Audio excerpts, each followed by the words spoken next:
这么大一个窗户，不修个护栏呢？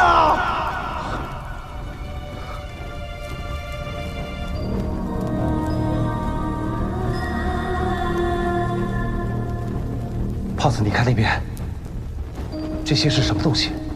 看着像是什么生物的巢穴，这些洞的大小和那些金球很像。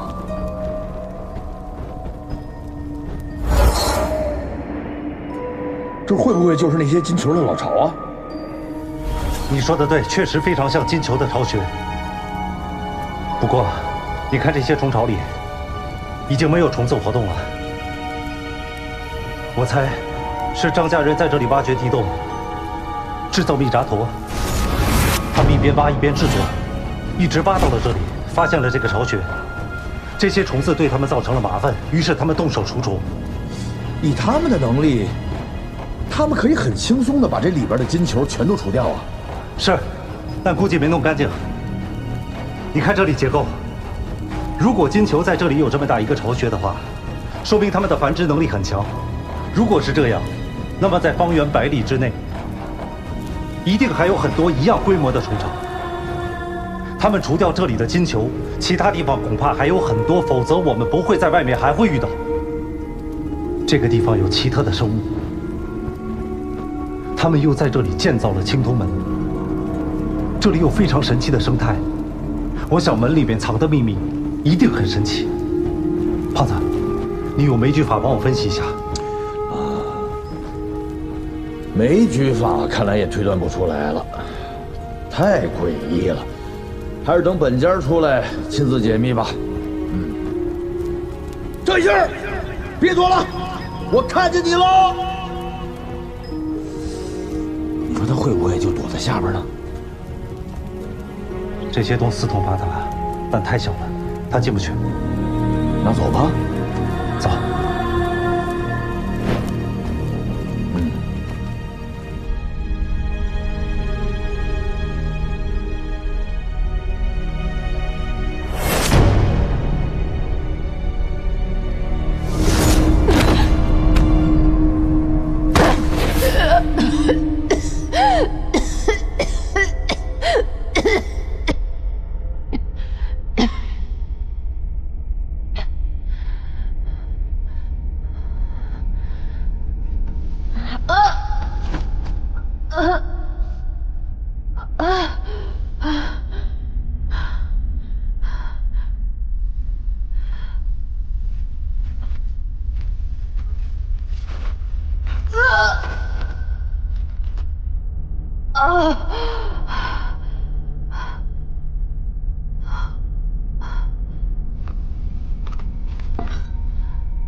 还有啥呢？天真，重大发现！是小哥的符号。这符号之前没有出现过吧？是没出现过。以小哥的性格，留下这样一个符号，是什么意思啊？看来真来对地方。那不对啊，他留的不是指路的符号啊。会不会再说这就是终点了？有小哥的符号在，一定是有用的信息留给咱们了。咱们再找找。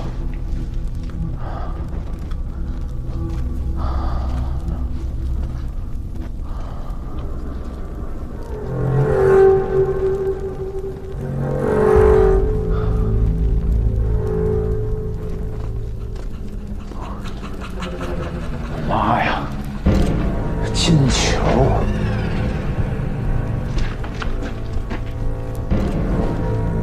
全是金球。这是早期张家人留下的信息，描述了金球从山里面出来，袭击城市的样子，而且有很多人在金球的袭击当中丧生。胖子，你看这些建筑，形状、形式，和我们之前在皮影戏里面看到的一模一样。这是库姆里国。我也已经看出来了，这库姆里国这群人打的是金球这种怪物吧？那群怪人就是张家人吧？啊？那怪物就是金球虫了？这儿还有。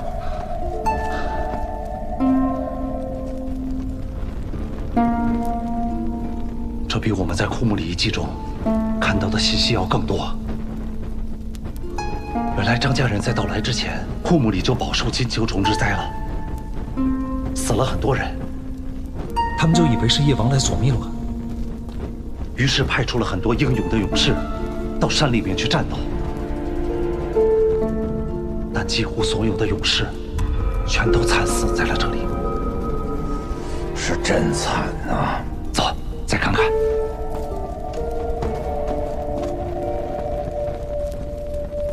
你看这小人儿，你看那得意的劲儿，这是打胜仗了呀！这幅画画的应该是这个意思。这个库姆里的勇士找到了金球的弱点，把他杀死了。他们自己能对付得了这张家人来干什么呀？除非劫难并没有结束。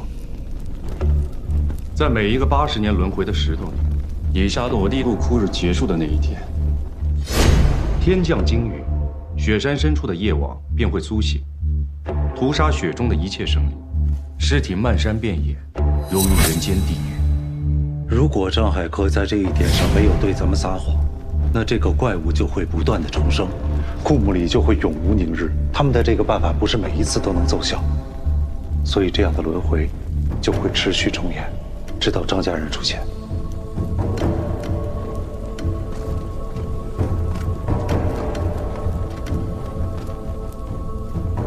这一次战斗的方式似乎有所不同。在张家人的带领下，他们在这里放了很多特殊的东西，估计就是以蛇为诱饵那次战斗之后，金球再也没有出来，库姆里人迎来了安宁。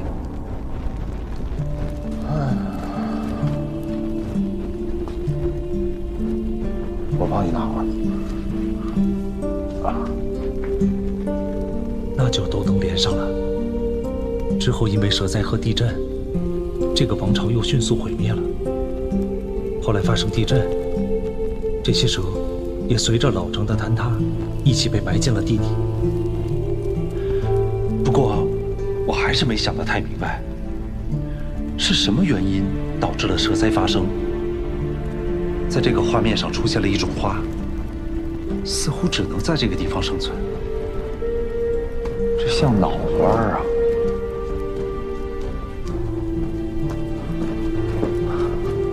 胖子，把火把拿来，我就知道还有。这个地方还有很多刚才那种奇特的花。张家人在这种奇特的花的周围修建了这样的青铜建筑，应该就是我们待在这里。你看，他们造出了特殊的青铜铠甲给米扎陀穿，专门来守这座青铜门。米扎陀是。然后这批幸存的库姆里人就搬到了一个山谷里，帮着张家人看守这个地方。啊，原来沙洛人是库姆里的后代。有可能。他们在这里建造这个青铜建筑，应该有2方面的原因：一是为了保护这些花，让它不被外人发现；二是阻止金球跑出去。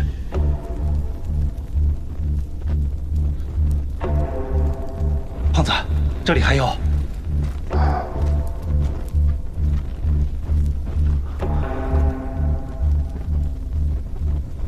这东西眼熟啊！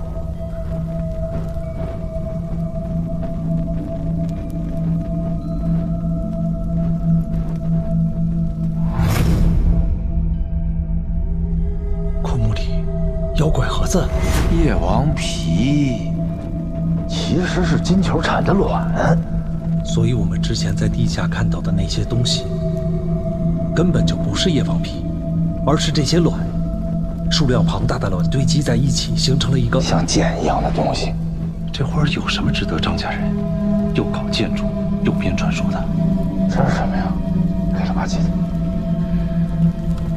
它们都是从花的这个方向散落出去的。我猜测，很大可能应该是花的种子。这些金球幼虫寄生在花根上，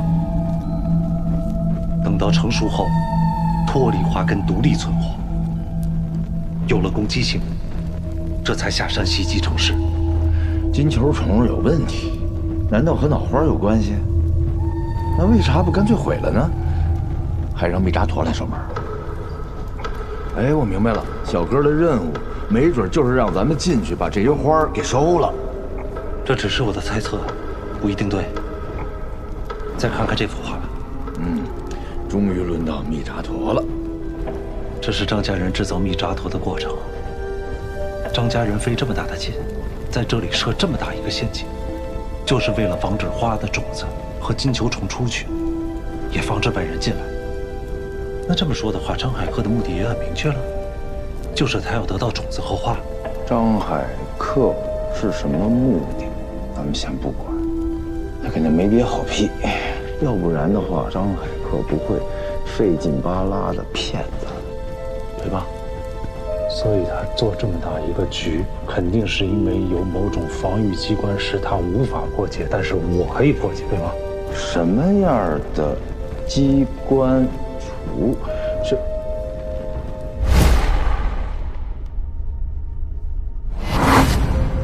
我的血，怪不得呢。他们拿到了天杖之后还要放我的血，感情我就是一个烂药渣。张海星，哎，想起什么来了？你看，这个人像不像是在用天杖开门？这才是天杖的用法，它就是把钥匙啊。但这门是被我炸开的，咱一开始用天杖不是行不通吗？你看，我们炸的应该是中间画的这扇，他开门的地方，像是隐藏在这一圈的内壁里。所以你的血能让密扎陀现出原形，还能验证出那道门的位置。那张海信随时能打开那道门啊！所以不能让他得逞，得赶紧把天杖拿回来。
信。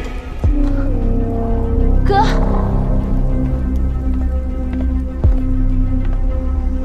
我已经打开最后一道门了，藏海花就在里面，你阿坦终于可以醒了，你的愿望马上就可以实现了。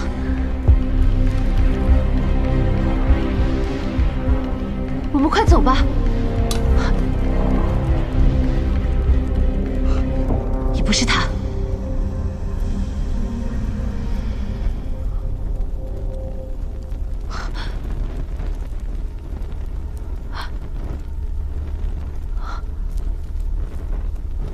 六角铃铛，吴邪，吴邪，吴邪！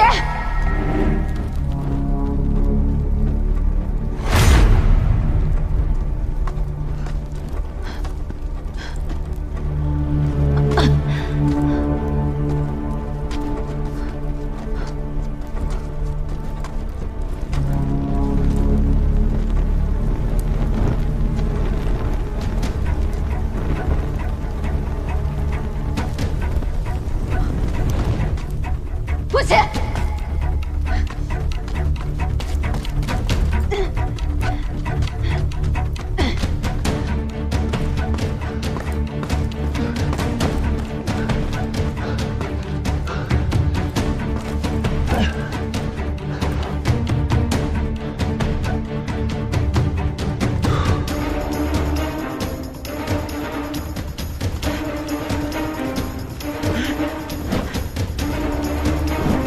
吴邪！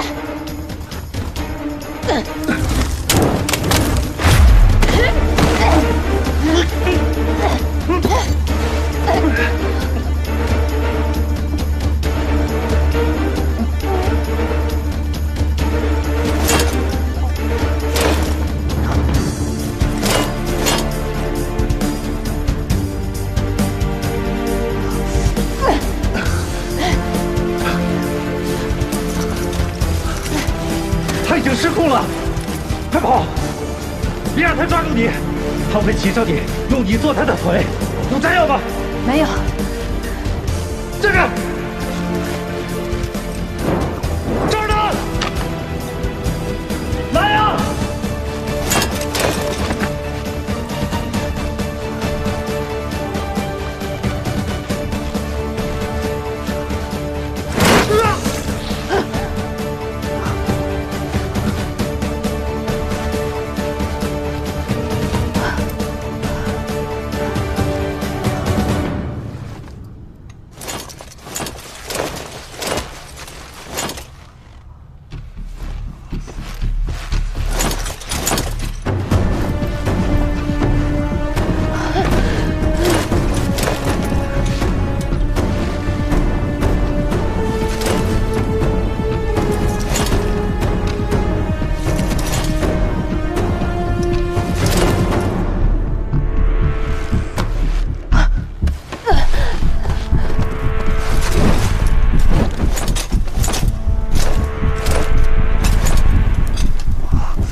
有意思吗？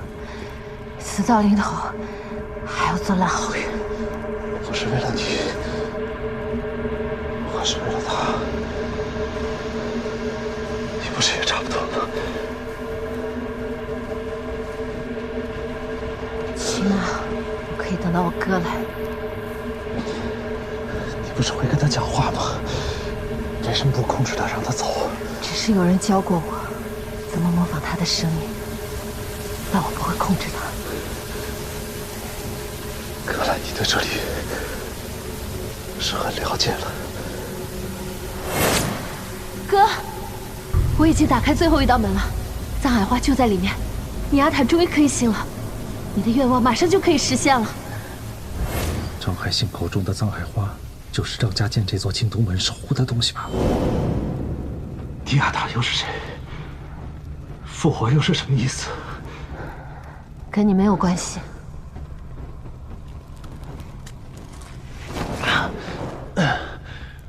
我已经快要死了。看在我帮了你们那么多次的份上，你就不能让我死明白了吗？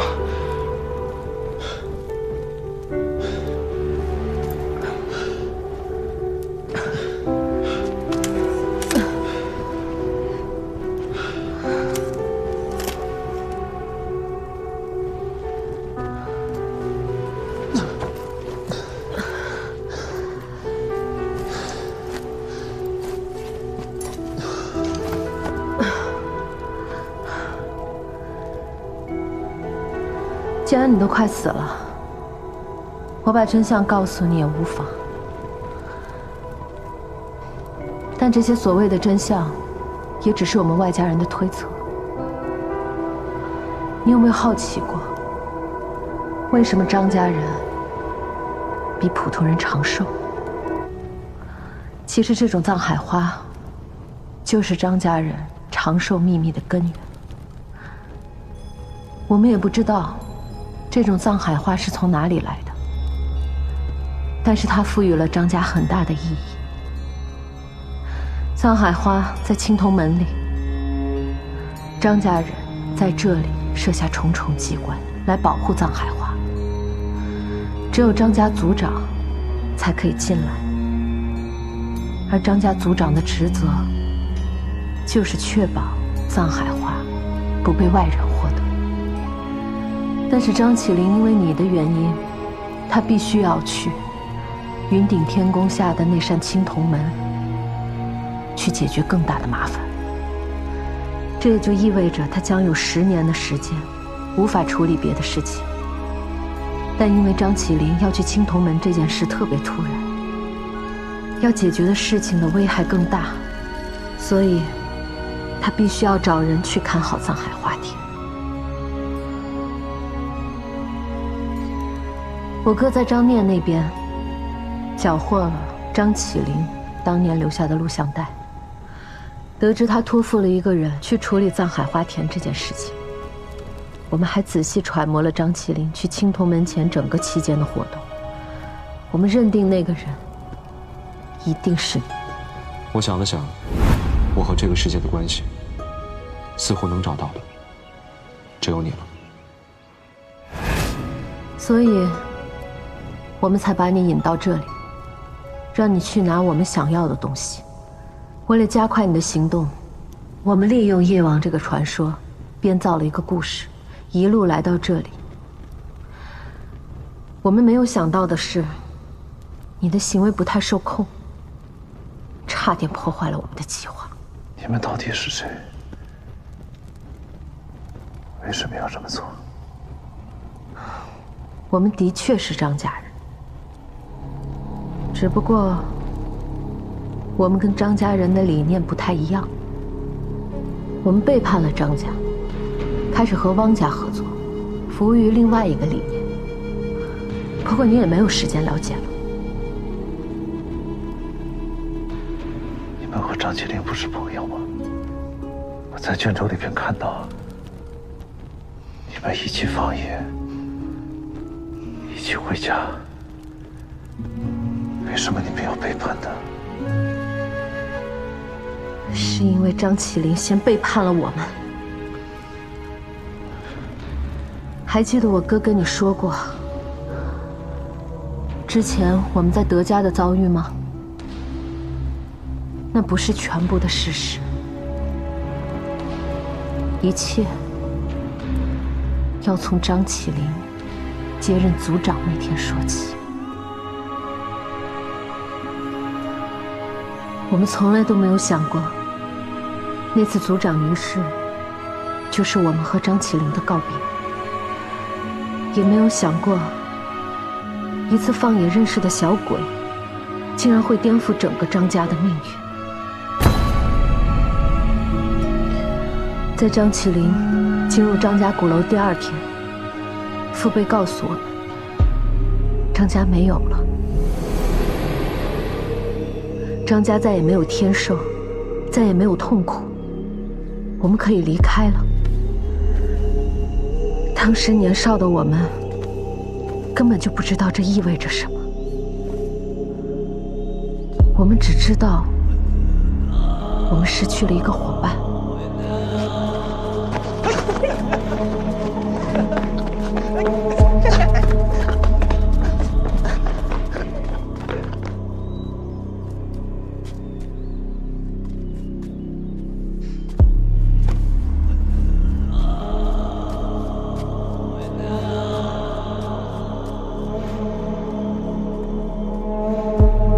后来，张家人陆续离开了张家，我们的父辈都选择在德家生活。之后，我们再也没有听到过张起灵的任何消息。慢慢的，我也过上了普通人的生活，才发现，原来不做张家人，人生是可以多么的简单幸福。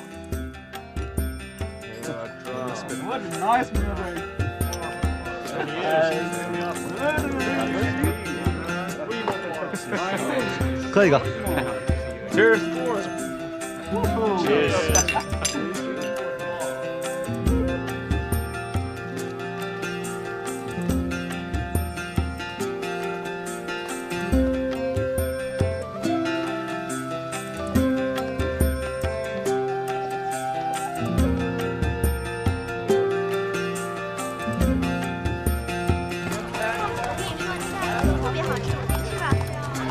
哎哥，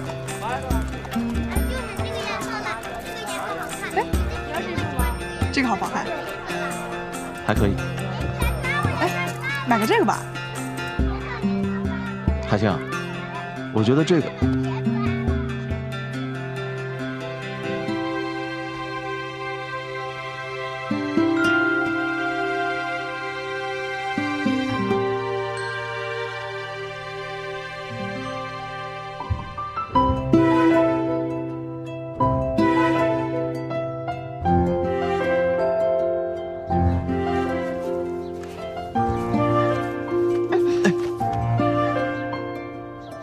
你没事吧？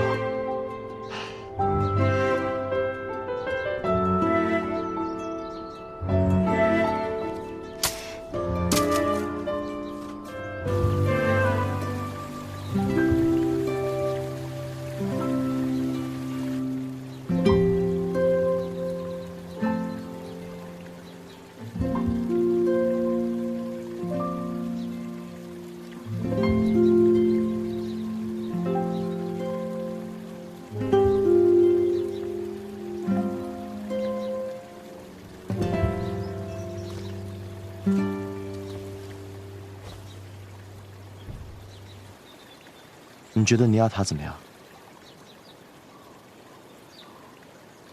我们是张家人。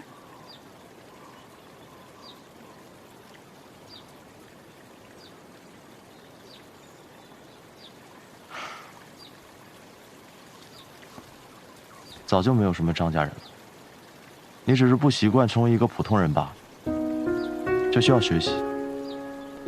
但其实成为普通人是很难得的。你可以获得真正的幸福，这是做张家人从来不可能体会到的。你忘了，我们是来等组长的。你们都忘了。组长早就选择了另外一条路，我们也是。既然我们都选择了不一样的路，是很难再遇见了。所以等待是没有任何意义的，不如好好想想怎么过好自己的人生。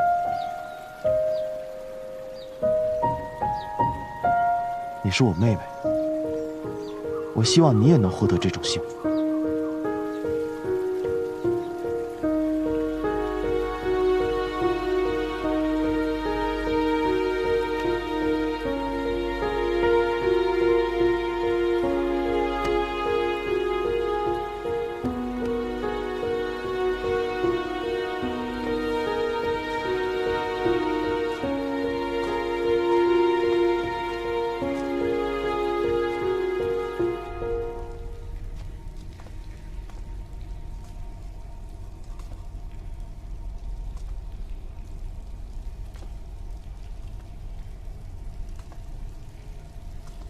你怎么在这儿？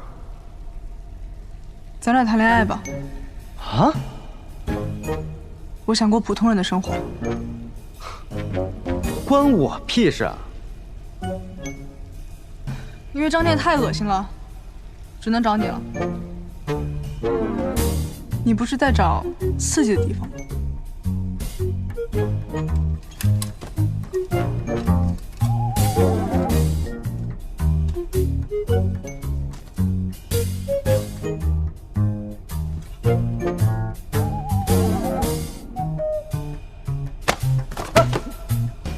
干嘛你？受什么刺激了？别说话。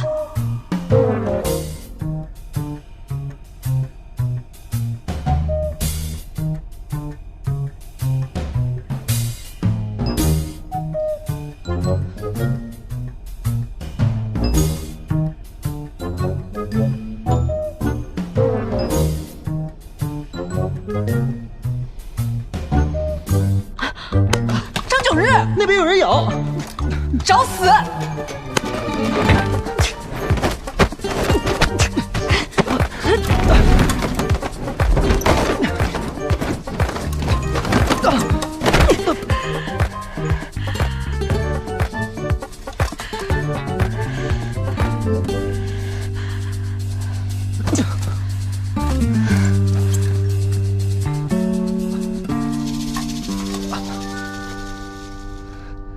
张海兴，你给我等着！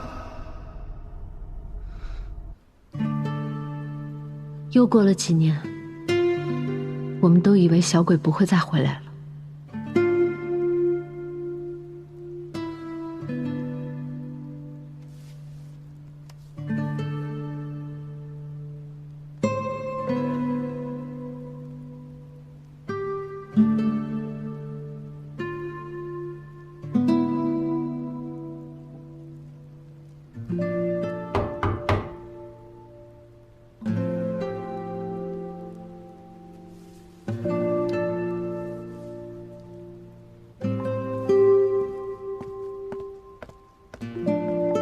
谁啊？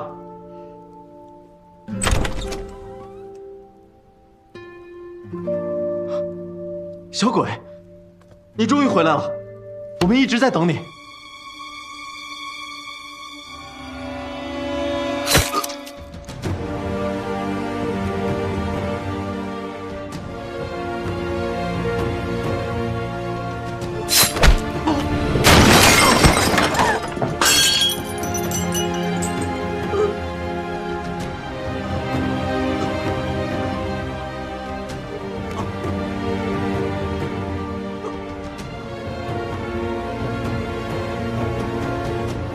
住手！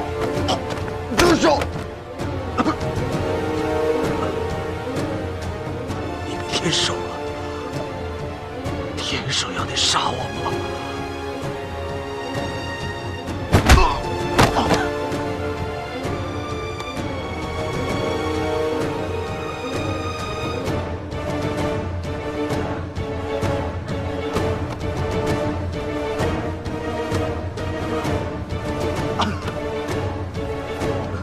组长，我可以不结婚，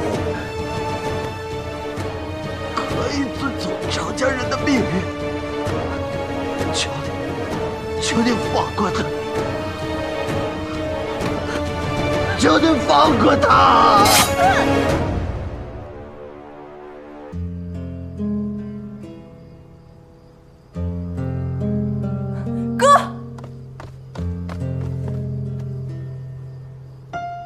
哥，怎么回事？谁干的？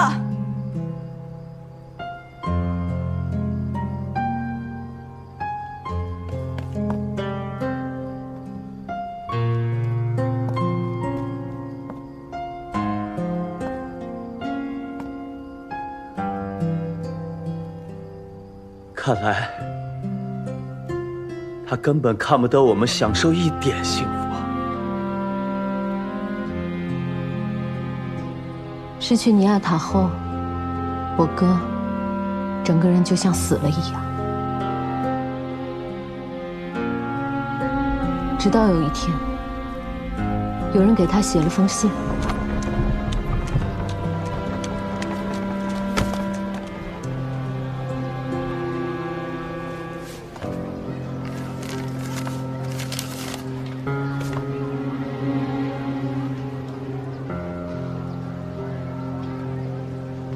写信的人告诉他，他们有办法可以让尼亚塔复活，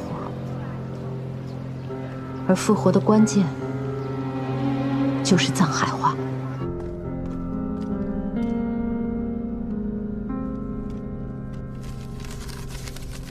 那些人说，只要我们按照他们的话去做，他们就会治活尼亚塔。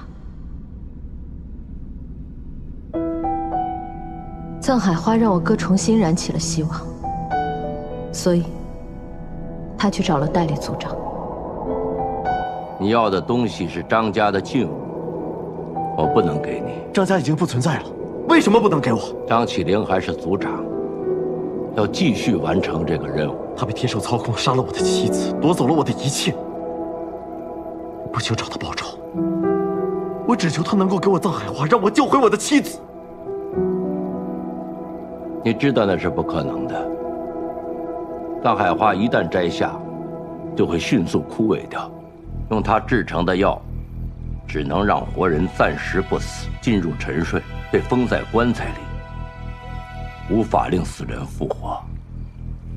这我不管，但凡有一点可能，我都一定要去试一试。我可以给你这个东西，但他已经死了，你就算喂给他也没用。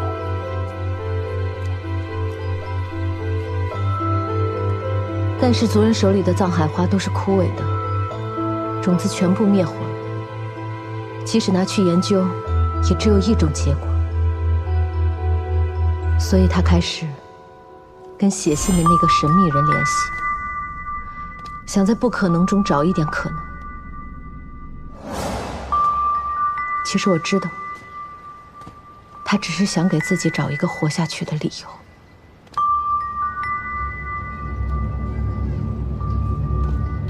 你是谁？我姓汪，你们张家的敌人。我哥为了尼亚塔，接受了他们的条件。虽然我知道姓汪的这一群人一定有阴谋，但他是我哥，我必须要帮他。所以，我们决定执行汪家人的计划。可是药是天杖青铜门，张家机关之间环环相扣，我们必须逐个破解，才能得到藏海花。而唯一能做到这件事情的，就是你。所以你们认为，小哥在天寿之后，杀害了所有的人？我知道你很难接受，但这就是事实。因为张启灵的天寿死了这么多人，而我们所做的这一切，都只是为了救人。小哥天寿的目的一直都很清楚。他之所以对付张念，是因为张念研究叶王很可能发现了叶王和藏海花的秘密。但是他对付张九日，还要对付你们，又是为什么呢？他想让我们回到张家，继续帮张家效力。那你们回去了吗？你的理由站不住脚。小哥当时继任族长的条件，就是要还张家人自由。他为什么又要打扰你们的生活呢？也许他有其他理由。什么其他理由？毁了你们的生活，让你们恨他。他到底有什么别的理由，需要让他根本就不妥的朋友和他反目成仇？你们的族长，即便接受了天寿，也绝不会滥杀无辜。他对当年尚且留了一条生路，他没有留下一句话，就直接的杀死了尼亚塔，甚至对那些手无寸铁、无关紧要的人都痛下杀手，这是张起灵能做出的事情吗？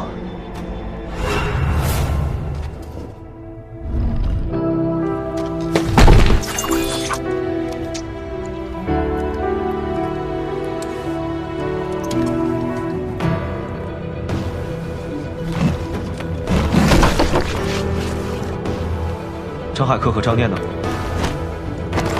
我就知道你会去救他。张家不就必死之人？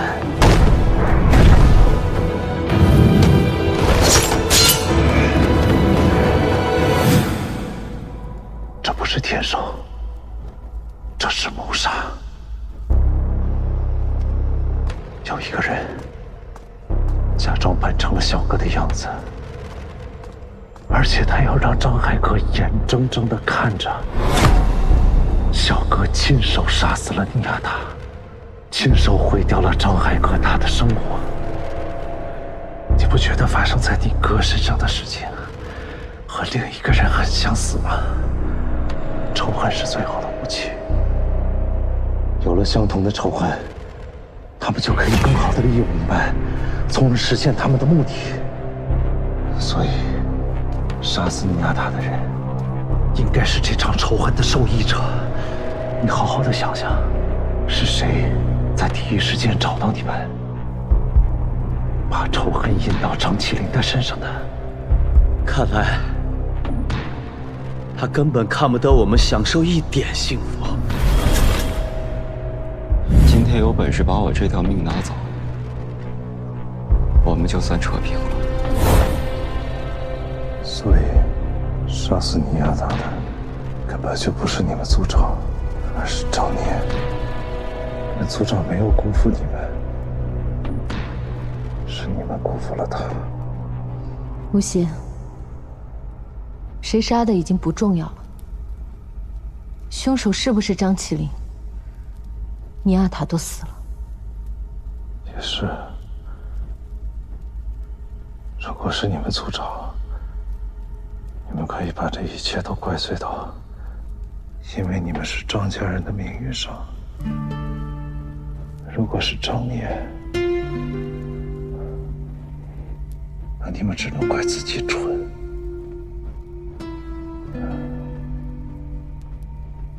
我本来以为你们张家人都是超凡脱俗的，没想到终归还是个俗人。你都快死了，别再那么多废话。是，我已经快死了。但是死之前，我必须搞清楚一件事情。你还想问什么？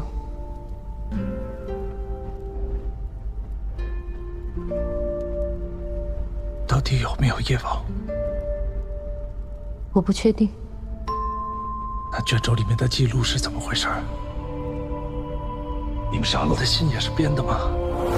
信是我哥编来骗你的，但族长的记忆是德人记录的，我们并不清楚。如果小哥真的来过这儿，那这个地方就一定还有一个比叶王更需要被解决的严重的问题。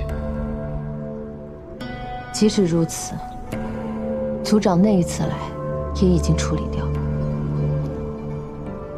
如果他上次就已经处理掉了，那为什么多年之后，他还要让我帮他来到这里？如果只是阻止你们找到藏海花，那完全不需要我，因为你们凭自己根本就找不到。所以这件事情肯定不是你说的这么简单。无邪，你是真的很聪明，你应该很早就抓到这个重点了吧？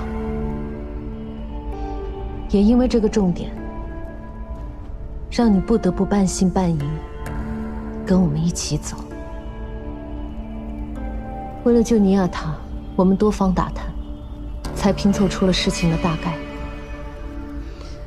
藏海花每隔80年就会成熟，会产生很多孢子，随即飘出这个山谷。被孢子感染的生物会出现变异的现象，还有库木里王朝那些可以控制布偶的蛇，他们会出现那些诡异的行为，也是因为当年有一次藏海花孢子泛滥而导致的。张家人每隔80年都要来处理藏海花田的问题。我们猜测张家有一段时间天障丢失，藏海花田因无人管理，那些孢子寄生了。张家训练守护青铜门的密扎陀发生变异，开始失控，攻击影沙洛人。影沙洛人把变异的密扎陀当成夜王，他们试图杀死夜王，却失败了。董灿在影沙洛处理这件事的时候，被变异的密扎陀杀了。之后才是张起灵来到这里，先去影沙洛解决了变异的密扎陀问题，然后再到这里解决了藏海花田问题。所以。非说夜王是什么，就是变异的密扎陀。我哥利用了这个盲区，把这个谎言串联得非常完美。所以录像带里的任务，其实不是打夜王，而是毁掉藏海花的种子，阻止孢子飘散，否则就会出现巨大的生态灾害，对吗？大概就是这样吧。但我们也不确定，毕竟这些只是我们的推测，拼凑出来的。所以小哥要让我做的事情，就是毁掉藏海花田。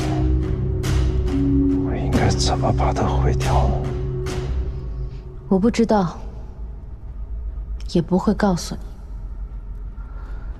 这么多年，我哥就是为了找这朵花才活下去的。他要用这朵花来救回尼亚塔。如果我不帮他拿到藏海花，也就是等于让他死。你真的相信这个世界上有一种东西会让人死而复生吗？你也不相信，对吗？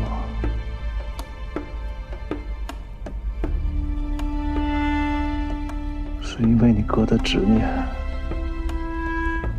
因为只有这份执念才能支撑他继续活下去，所以你为了保护他，也就帮他一起做这么荒唐的事情。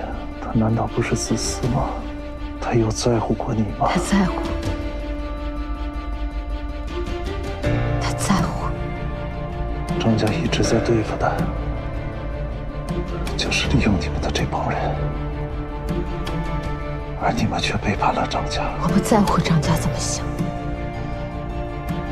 我们只在乎有限的几个人，比如尼亚塔。张爱香，你哥疯了，但是你没疯，你得把他拉回来。一直以来，我都没有什么选择。如果有，也不会走到现在这个地步。事到如今，我只能继续对不起族长。反正，通向藏海花田的门已经开了，我哥马上就来，一切已成定局。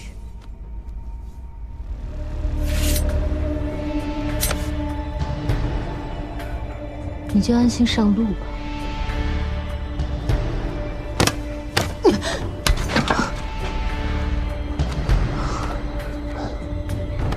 吴邪，你骗我！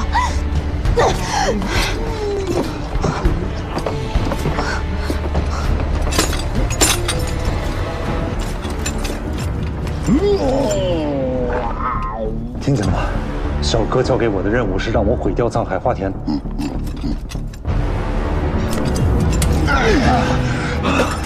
吴邪，走吧。你们根本不知道怎么毁掉藏海花田。搞破坏是咱们的强项，我快给闷晕了。走，走，谢霞，老奶奶，你们做不到！弄了半天，小哥是让咱们来搞破坏的。早说呀，这是胖爷我强项啊！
我想骂人呐，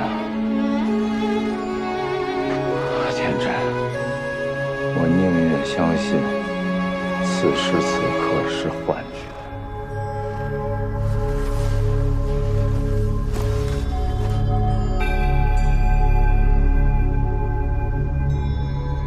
根据壁画上面的记载，藏海花每隔80年就会成熟。藏海花在成熟之后，会释放出孢子，这些孢子会随即飘出这个山谷。金球幼虫寄生在花根上，两者叠加可能会造成巨大的灾害。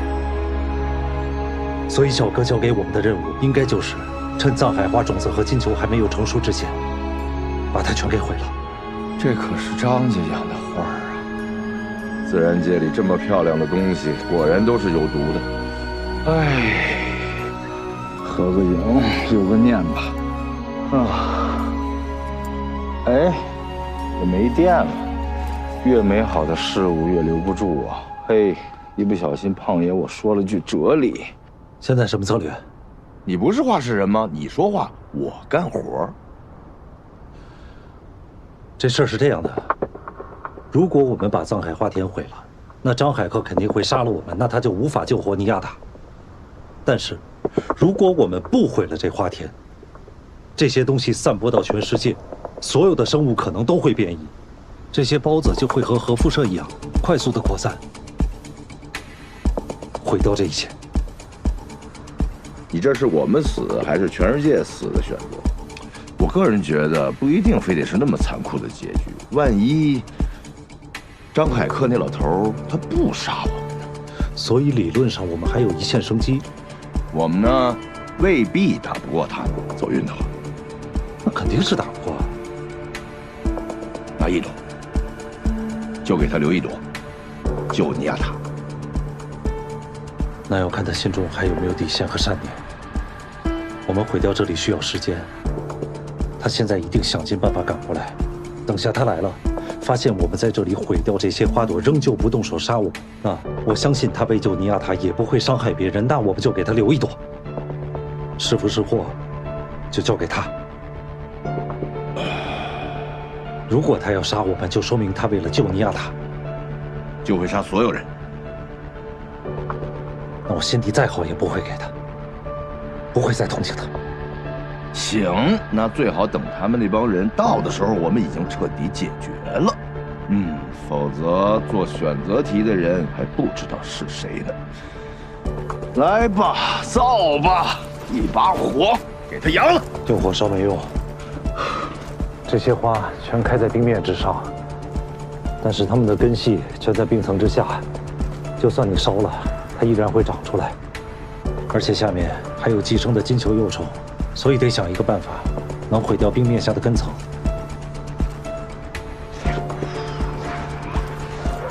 当年小哥来的时候，用的什么办法呢？不会是一根一根的薅吧？也行，从现在开始咱俩薅，我估计2年能薅完吧。以张家人的作风，他们会选择一个最迅速，而且能一次性解决所有事情的方式。这些花儿是张家围起来的，张家肯定知道这些花儿有多危险，所以很有可能张家在围起他们之前就已经制定好了最终的防范措施，以免日后这些藏海花会变成藏海怪。张家人每80年就要来解决这件事情，张家一定为这片藏海花田设置了一个防御措施，就好像张家在青铜门外也设置了很多机关。那你说这种防御措施会不会也会是一种机关呢？在那青铜洞里可见识了张家人变态的机关了，所以这些事儿他们做得出来。所以我们必须要找到这个机关。这个机关最重要的是可以一次性彻底毁灭掉它冰层下的根系和金球虫。那最有可能的地方就是在冰层下面。我知道了，胖爷，我背了一路这铲子都没用上，搁这儿等着呢啊！我把这铲子给弄到这冰里边去，跟那机关一结合，大窗户那儿看到那个地热升腾，然后这些花儿就被烤熟了。胖子还真有这个可能，刚好可以一起处理掉下面寄生的金球虫。说不定机关的位置他早就已经透露给我们了。你的意思就是说，这个位置的信息在天杖上？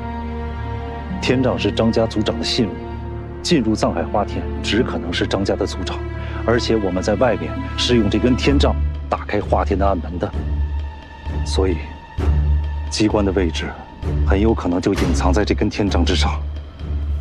好运气，好运气！我需要找一个视野好的地方，去看一下整个花田的全貌。那边。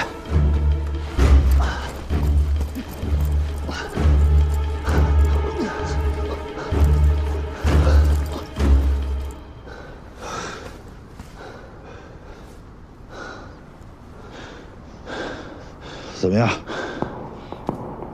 看出什么来了吗？还没有。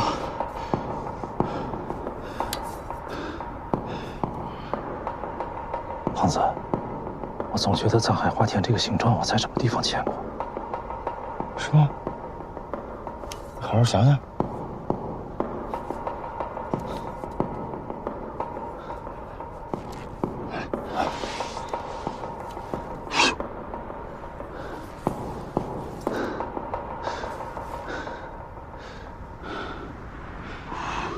胖子，我可能遗漏了什么重要的信息，你看出什么来了吗？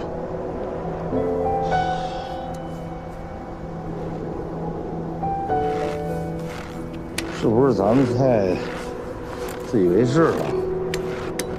我看这也只能改个养养老了。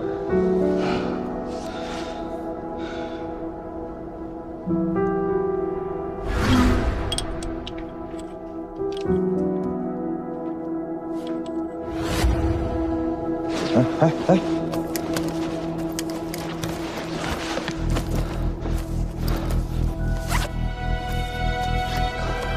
对，还有他呢，把他给忘了。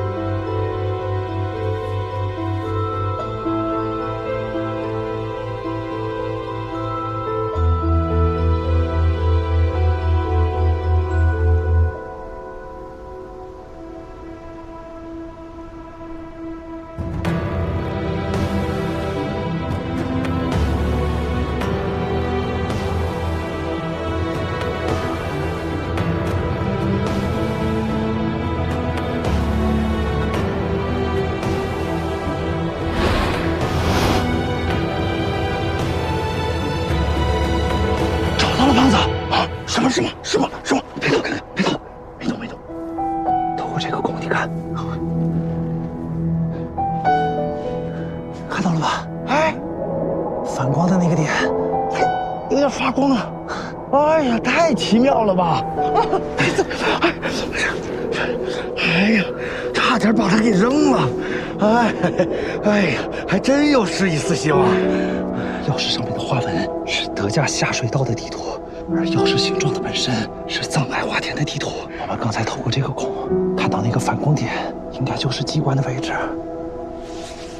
但是，一般启动这种机关，都需要一个验证，只有组长才会有这样的权限。要不然是用血，要不然就是用天杖。哎，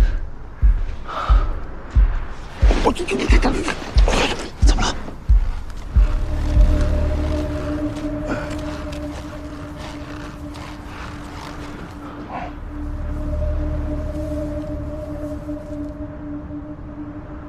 老冯来了，还有我们的主角张海克、张海清也在。老冯被绑，完蛋了。如果是这样的话，就证明汉斯已经叛变了，跟张海克他们走到了一起。现在情况发生了变化，不管我们是不是破坏这里，只要我们一出现，汉斯他们就会直接杀死我们。他们在路口的地方，我们只要破坏了花田，接下来也肯定会死。投降了，恐怕也不会留活口，除非就一直躲着。对，反正不能冲出去。张海克他们已经疯了，冲出去就是一条死路。但是找到小哥的记忆和这个事情相比，哪个对小哥更重要？对，反正都是死，速战速决。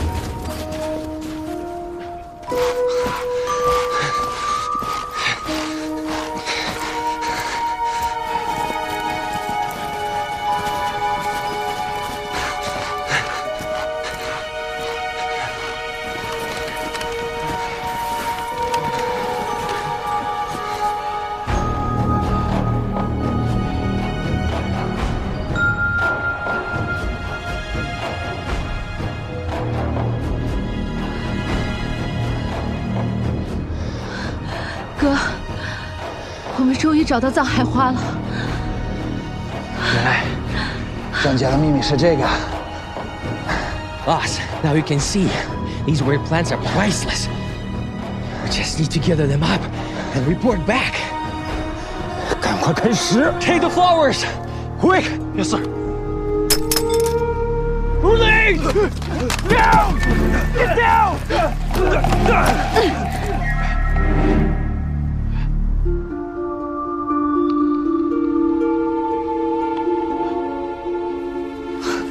哑弹！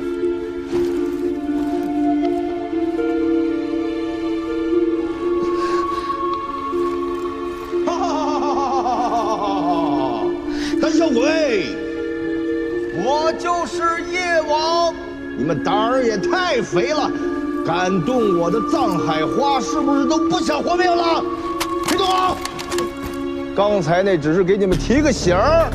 现在这个真的可就在我手里呢！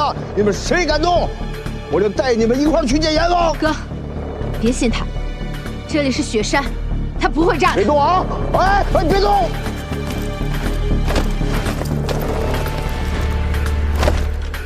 别动！别动！哎，我跟你说了，别动！你真不怕死啊？我不怕死，如果这儿毁了，我也没有活下去的意义。有本事你就松手。我们一块完蛋。我知道你不怕死，都别动啊！我跟你们说，我这一松手可就玩完了。你非要搭上你妹的命是吗？啊，那可是你妹。我们这一路走来，说来也不容易吧？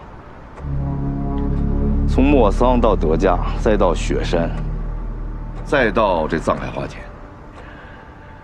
不能说是相知吧，毕竟你们俩主要还是诓了我。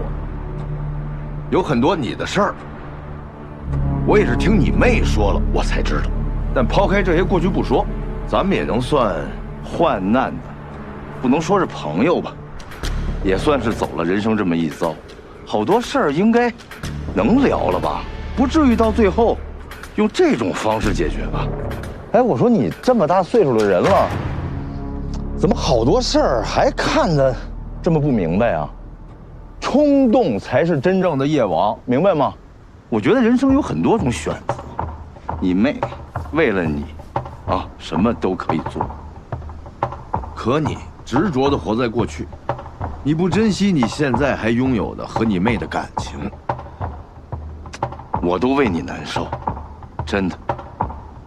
我为我们家小天真也可以做任何事情，所以那个感情就一直伴随着我，我就特别有劲儿。你跟我东拉西扯什么？你是在拖延时间吧？吴邪呢？吴邪在哪儿？那边还有藏海花呢，一个。天真跑歪了，1点钟方向，杀了他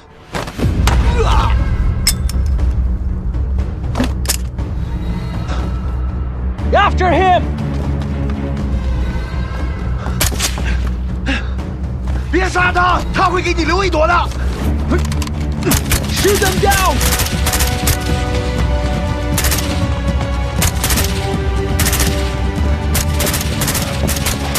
啊！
杀我了。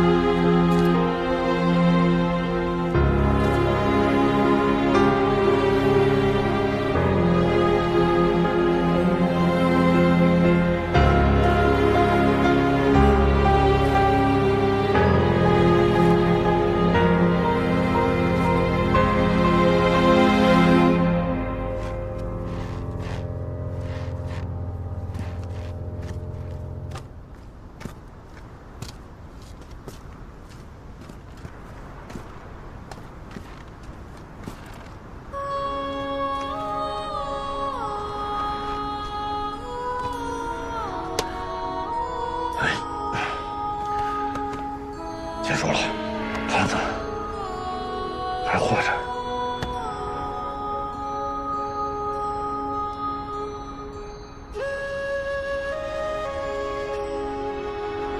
没想到你真的做到了。我这么骗你，你都做到了。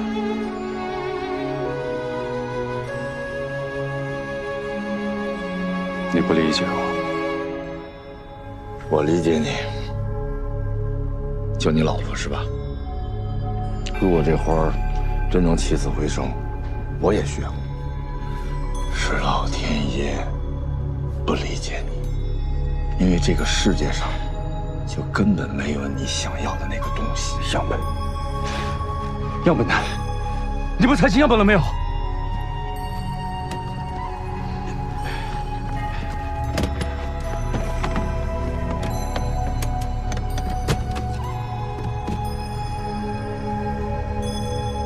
？What the hell?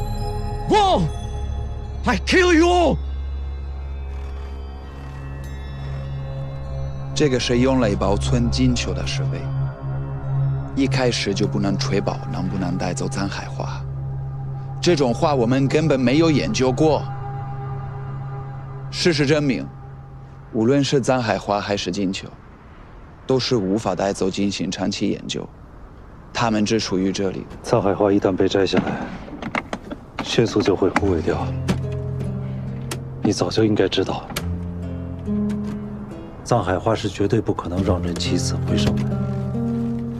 要么你们张家人怎么会死呢？怎么会有张家鼓楼的存在呢？吴昕，你懂什么？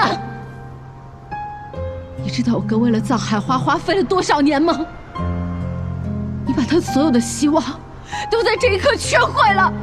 就算你拿他去救尼亚塔，不过也就是多骗自己一会儿。给我一个理由。如果藏海花散播出去，尼亚塔就算活过来，你准备和他去哪儿生活？你有想过尼亚塔的未来吗？恶果是必然的。别再说了！恶果？张家之前的技术太落后，我一定能成功。那是我把它传播出去，造福世人，有什么恶果？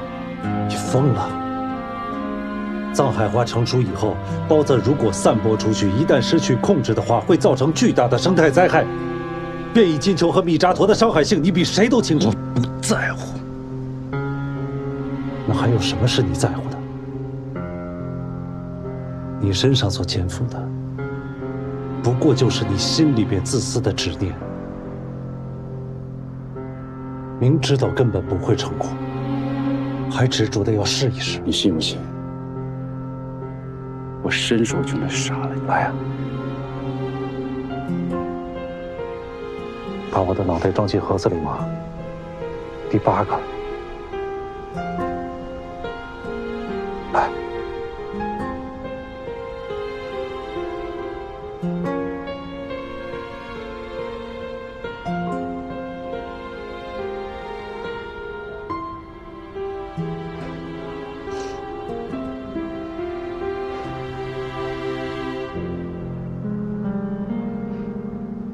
算了，这么多年看的都是你这张脸，烦了。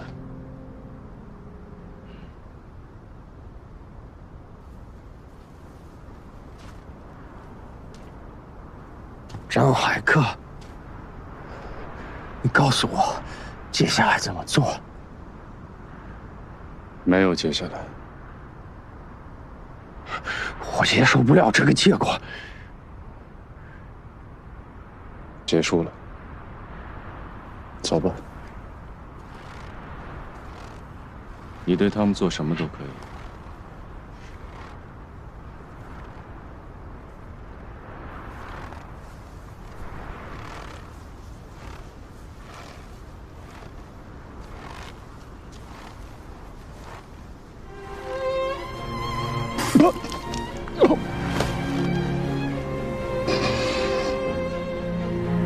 无心，你这个混蛋！你的任务终于完成了，你满意了吗？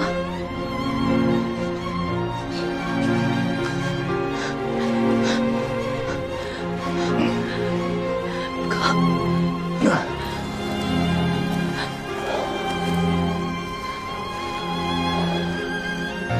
没事。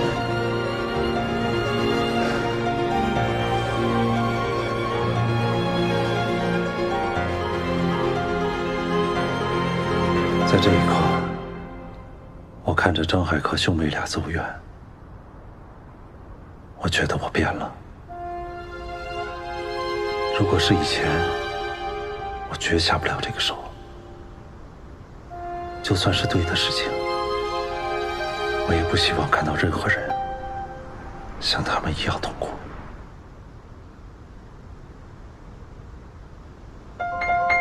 你还留了一朵。对吗？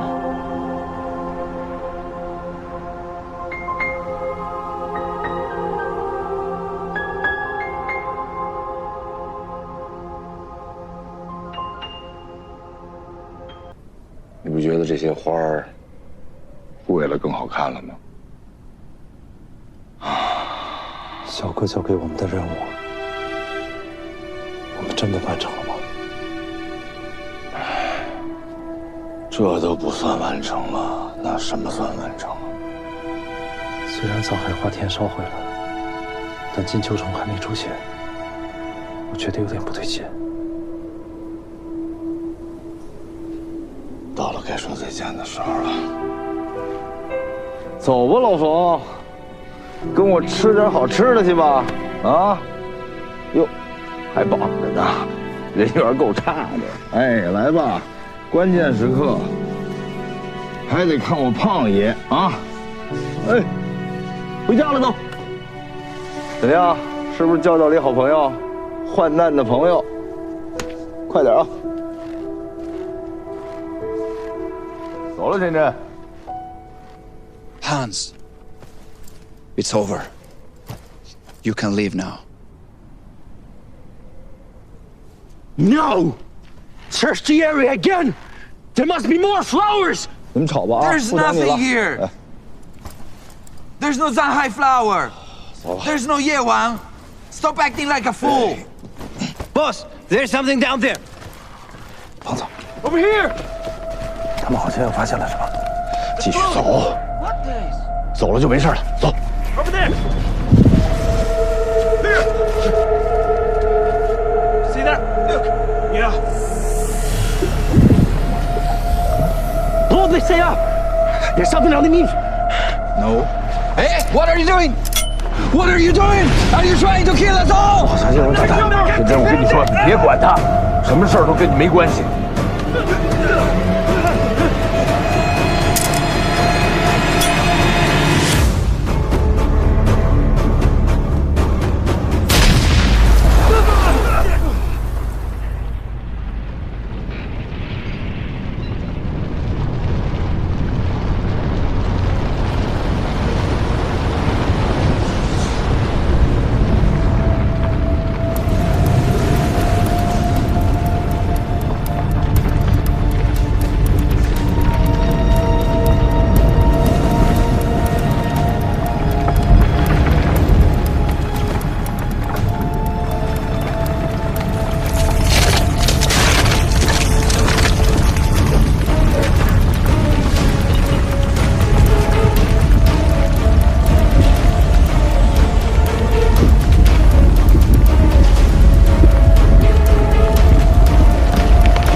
没死，我被救了。这是哪儿？胖子。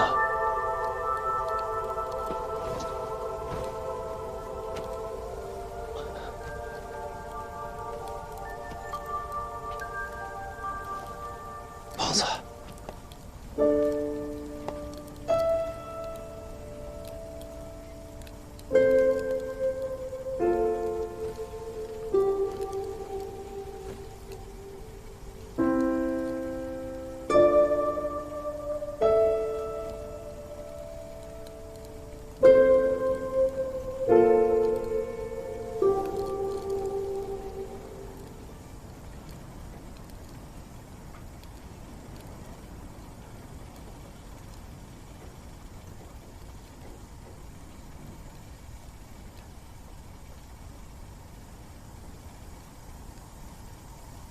胖子，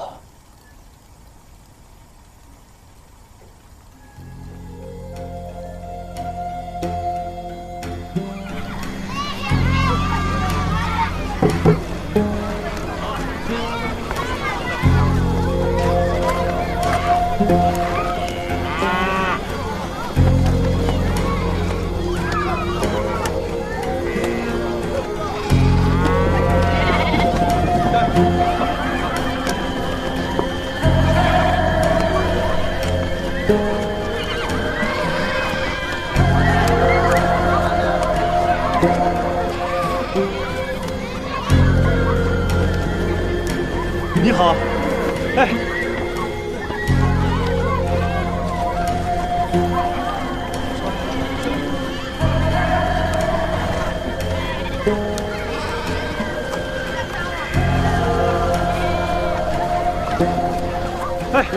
哎，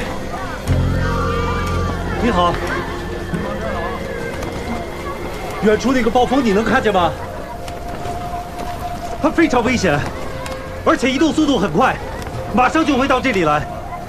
我们得赶紧打电话通知外面的人。可是我的手机在这里没有信号，你们这里有电话吗？无线电。你能听懂我在说什么吗 ？Telephone, radio。这里到底是什么地方啊？这里是隐沙洛。隐沙洛？隐沙洛不是已经被雪埋了吗？隐沙洛遭受了一次大的雪崩，后来就迁到这里了。这个地方是山的背面，我们一直生活在这里。那你们现在也要赶紧搬了，外面的风暴很厉害，你们必须让所有的人尽快撤离。他不是还没有来吗？为什么这么害怕？因为我们已经没有时间了，要赶紧联系上外面的人，向他们寻求帮助。小伙子，这是天的事情，没有办法寻求人的帮助。来，把心静下，坐下。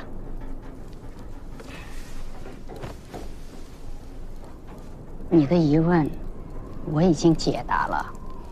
我有问题要问你：张起灵为什么没有自己来？你知道张起灵？不用惊讶，这是山的另一边，一般人是无法过来的。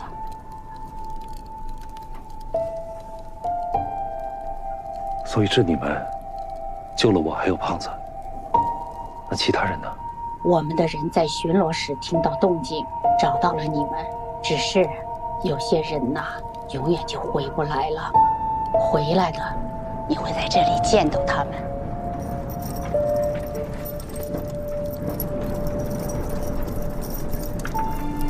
那是天地之间的事，你这小小的人心，再怎么担忧，也改变不了天地。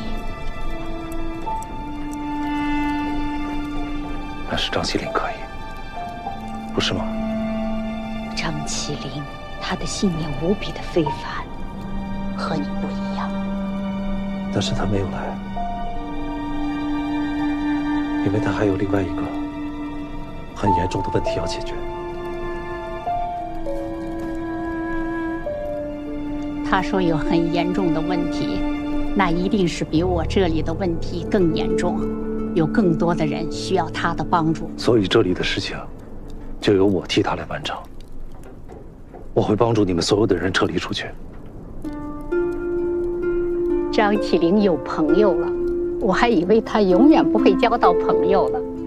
能交到朋友是件好事，谢谢你替他来。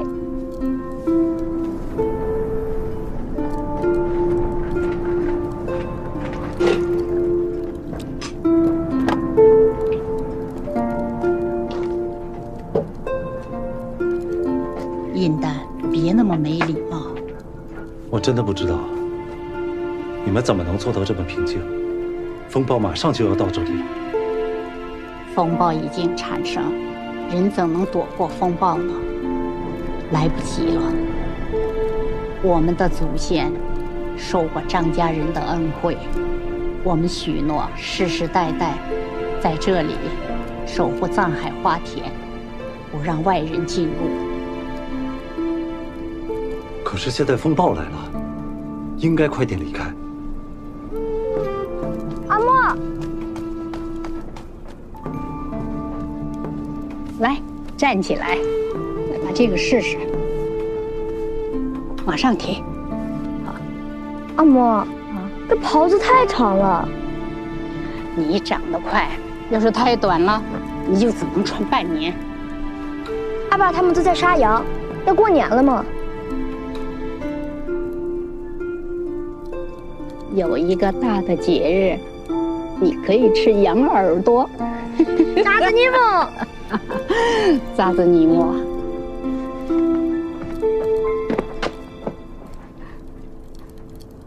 扎子尼莫是好运的意思。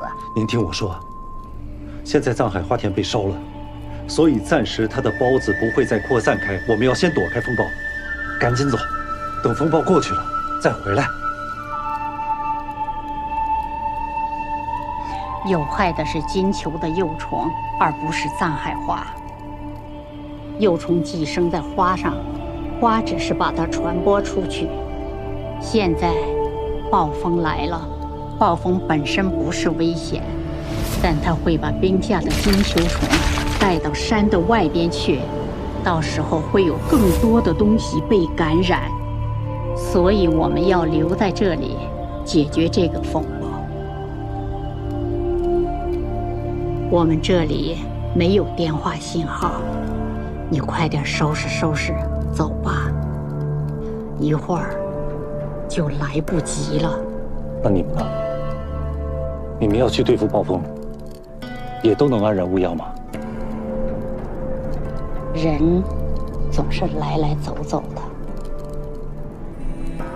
再见到张起灵的时候，告诉他，我们都很想念他。那么，张起灵的朋友，让银丹送你下山吧。事情因我们而起，我不走。事情没有解决之前，我不会走的。我不是请求你，你是一定要走的。你的任务已经完成了，接下来就是我们的事了。那如果是张起灵呢？他要留下来，你们会强行让他走吗？我们不会，因为他是张起灵，他是最强的勇士，是我们影沙洛人最敬重的勇士。我不是最强的勇士，我是张起灵的朋友，我一定会留下来。小伙子，作为张起灵的朋友，已经够了不起了，不用再做最强勇士，你会很危险的。我知道，但这件事情因我们而起，我不会一走了之。还有，是张起灵让我替他来完成这件事情的。您觉得张起灵会犯错误吗？你刚才的表情，像变了一个人。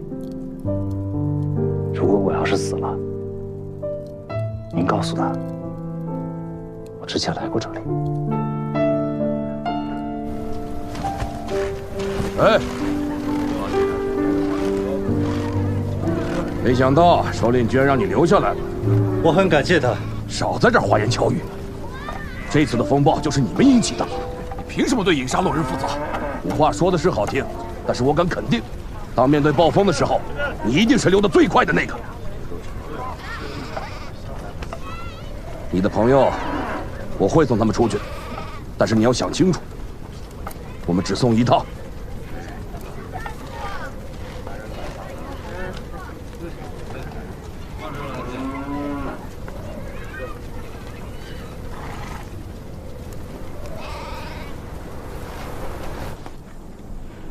小吴护士，小吴护士，你可算醒了。喝水。来，你离我近点，照顾照顾啊。哎呀，不行，你别动。你要浇死我呀你！张嘴。还喝吗？不喝，上了麻烦。还好吗？但这暴风真是厉害啊，感觉像是被抽了一大嘴巴。咱们这赶上这抽风呢。还能开玩笑，那我就放心了，说明你状态还不错。我这状态真不错啊，心理状态嘛。胖子，我刚才和首领聊过了。聊什么啊？原来藏海花本身没有毒，是金球幼虫寄生在它的根上。所以烧了藏海花是为了杀掉寄生的金球幼虫呗。现在暴风马上就要来了，对吧？它会把金球带到山的外面去，会感染其他生物。那我就跟你商量个事儿。啊，别！我知道你跟我商量的肯定不是说现在咱马上回家这事儿。你是不是准备又要去打暴风了？我一听着外边乱哄哄的，那影沙洛人肯定要整事情了。你是不是趁着我昏迷的时候，府里跟人一聊怎么打暴风的事儿了？而且已经决定留下来跟他们战斗到底了，啊？我说对不对吧？而且你觉得，那大概率肯定是死，所以你决定自个儿一个人打，让我走。是吧？默契还在啊，不能只我跟你有默契，你跟我没默契，这不是明摆着吗？我不会走，你还非得试试，这不是走面吗？胖子，这次对付暴风，我们下地那些身手和经验都派不上任何的用场，而且你现在伤得这么重，肯定是不如一个成年的影沙洛男子。等一下，影沙洛人就会送你下山，你就安全了。这次听我的，走吧，行吗？我给你活动一个，你看看我。我，哎呀！哎，对不起。哎，干什么呀？这是？你这不是假脸啊！我还以为你是张海克呢。你脑子是不是坏了？你都想什么呢？不是，这也太不像你了。说出这样的话，这不符合我们的哲学呀。那什么是我们的哲学呢？一起去送死，谈个好家去。可这次没这个选项，我们的哲学该变了。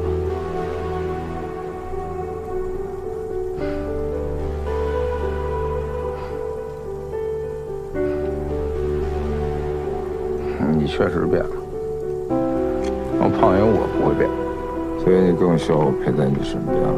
再说这是我自己的选择，我不会怪你的。你同不同意？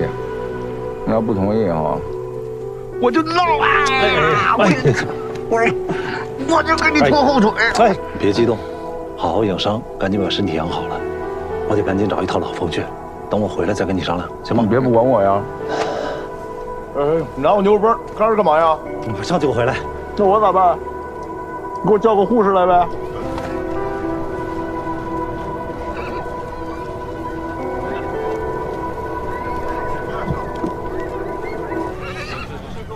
鞋。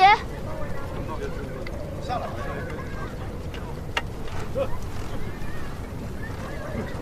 来，给我吧。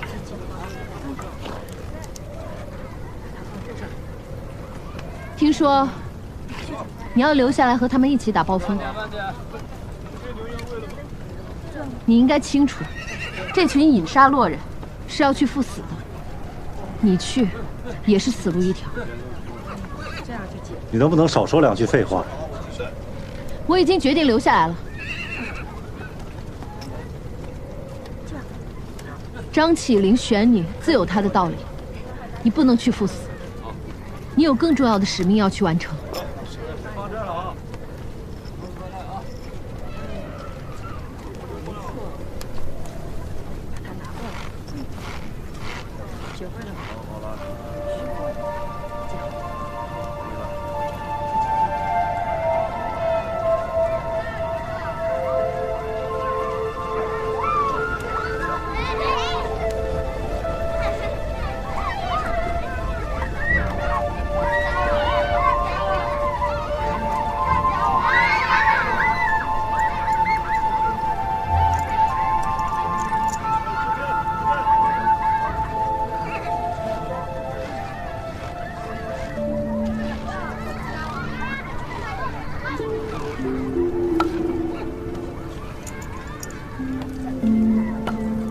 我之前学习你们文化的时候，总觉得你们的神话很喜欢夸张，没有想到这次这么诚实。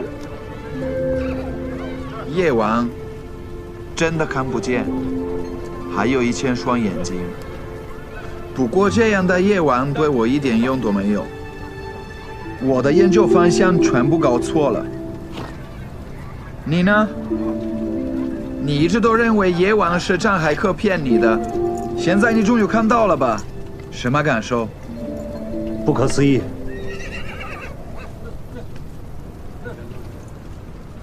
老冯，我有事情需要你的帮助。我很贵的。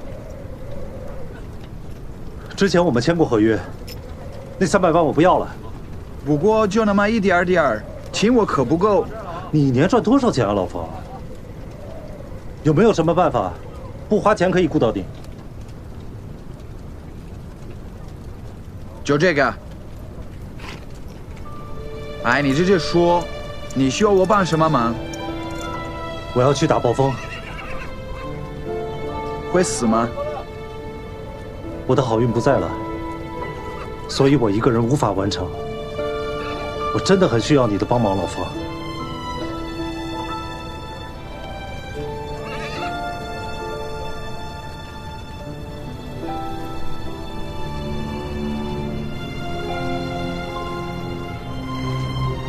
吴先生，你的好运气还在。虽然我的设备无法跟外面联络，但是最起码还能接受卫星信号。我们还有机会。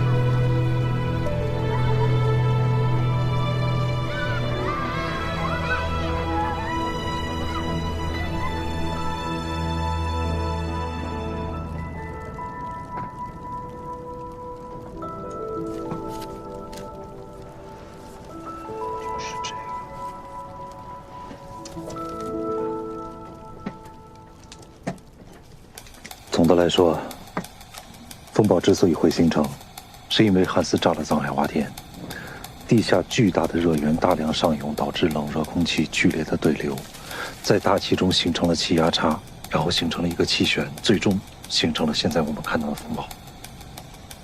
按照资料记载，用炸药破坏高空中的冷热粒子，把它们全都给打散，这样气流就不会形成。所以，是不是意味着我们不需要进入到风暴当中去，只需要把炸弹送到高空，然后引爆它？只可惜要达成这件事几乎是不可能的，除非你有核弹能穿透风暴。但是如果这么做，后果会比风暴更严重的。不对，老冯，你是不是已经有了方案？有的是有，但是你肯定不喜欢听。我的方案是会有牺牲的。成功的百分比是多少？如果资料中的方案是 OK 的话，那就99%。你也知道这个世界上是没有100%的计划吧？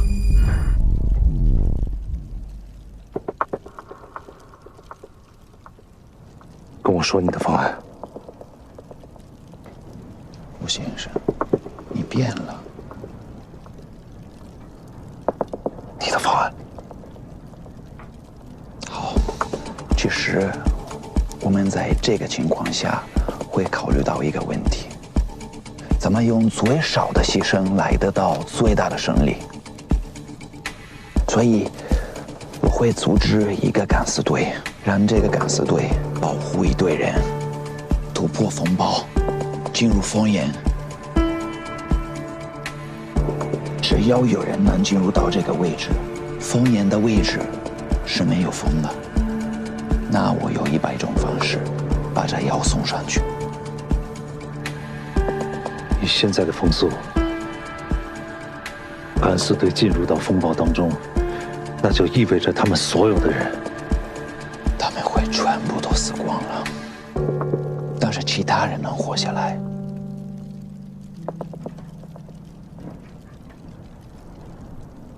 需要多少人？最起码要20个人。20个人。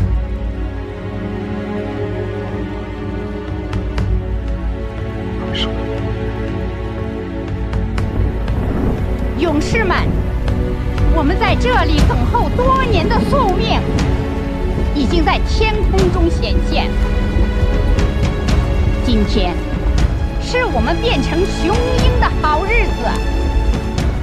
我们告别深爱的爱人，告别深爱的孩子。他们会在天空看到我们的影子会掠过大地，划过他们的脸颊，就如同我们仍旧在一起。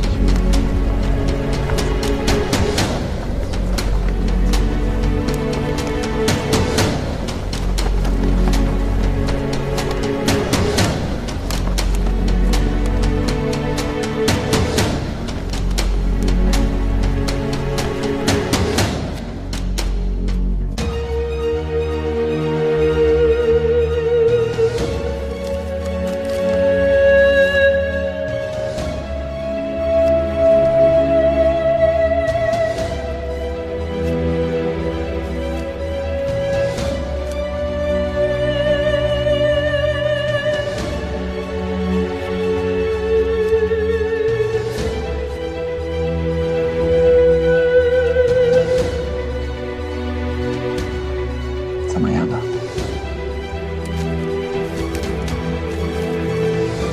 不用20个人，17个就够了。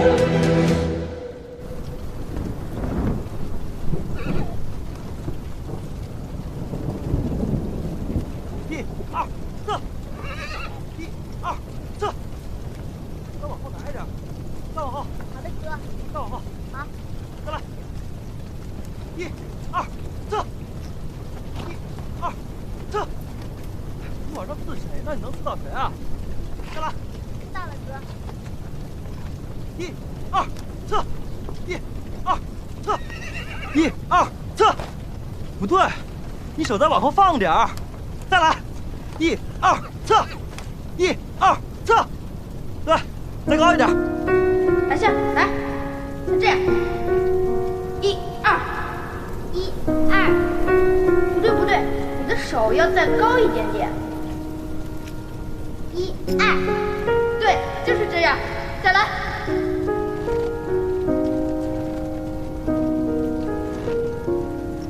你哥去哪儿了？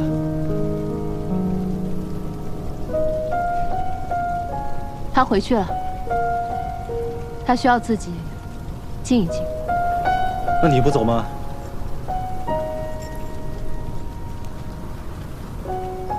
再不走的话，可就走不了了。我能替一个，这里的影杀落人就能少去一个。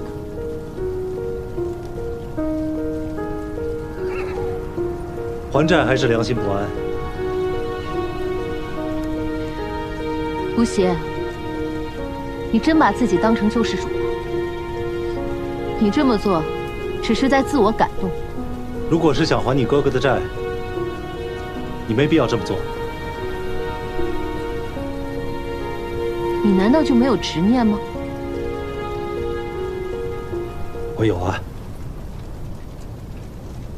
那你明明知道那个是执念，你为什么还要这么做？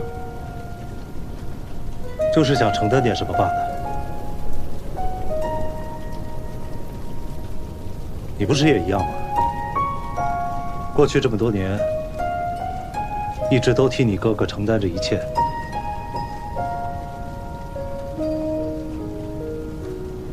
如果还有以后的话，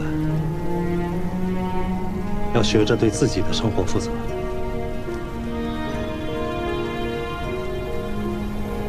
你要是这么说，我真的会走。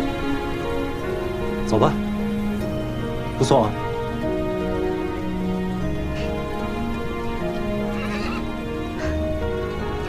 吴邪，你真的和其他人不太一样。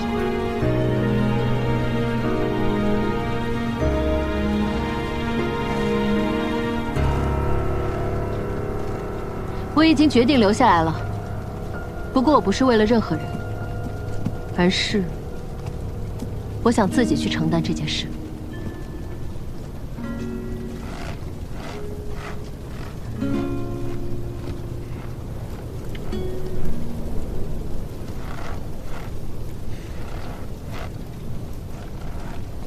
听说你背着我偷偷选人了，怎么成啊？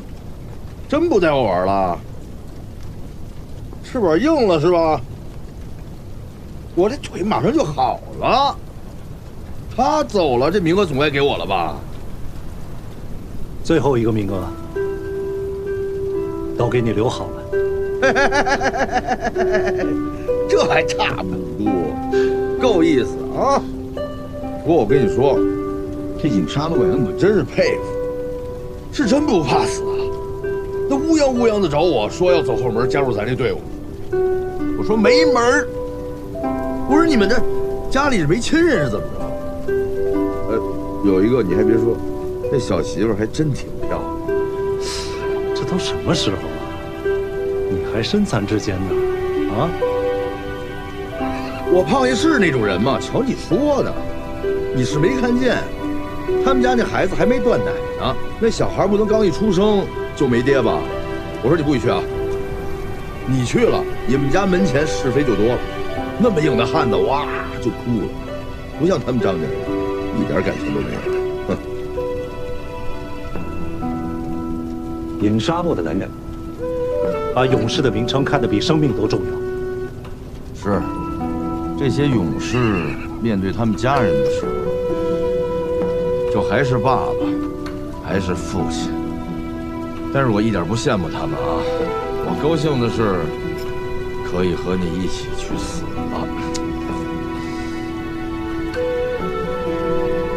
你真的不是张海克呀？疼！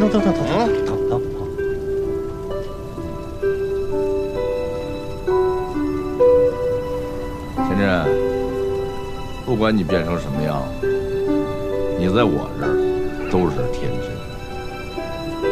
只要我叫你一天天真，总有一天，你得给我变回来。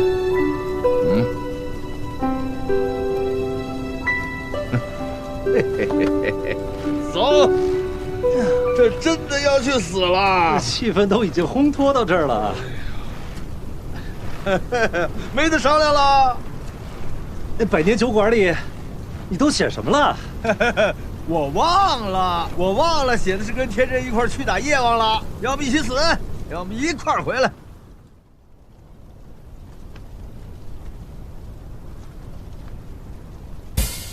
这次的暴风很强烈，所以我们在里边的时候，根本听不到彼此的声音。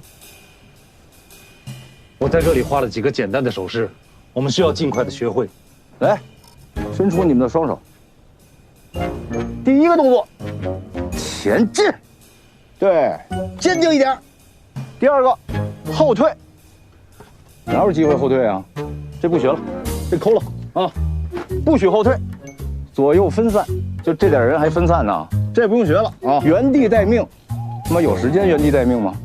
集中，哎，集中，危险，危险，打败怪兽！来，合个影啊！我说饮沙鹿，大伙儿一起说茄子，饮沙鹿啊！茄子！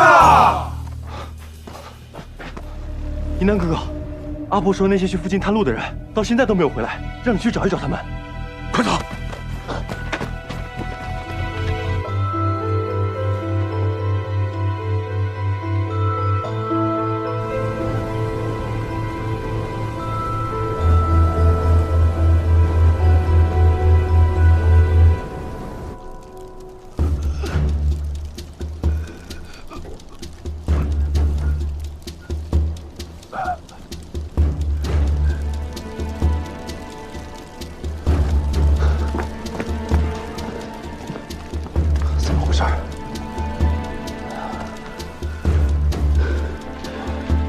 发生了什么？报告的情况不太对。我们前去探路的人刚走了一会儿，就遇到了强风。我到的时候，很多人都被卷走了，而我因难拼了命。就只救回来几个人。老冯，查一下暴风的数据。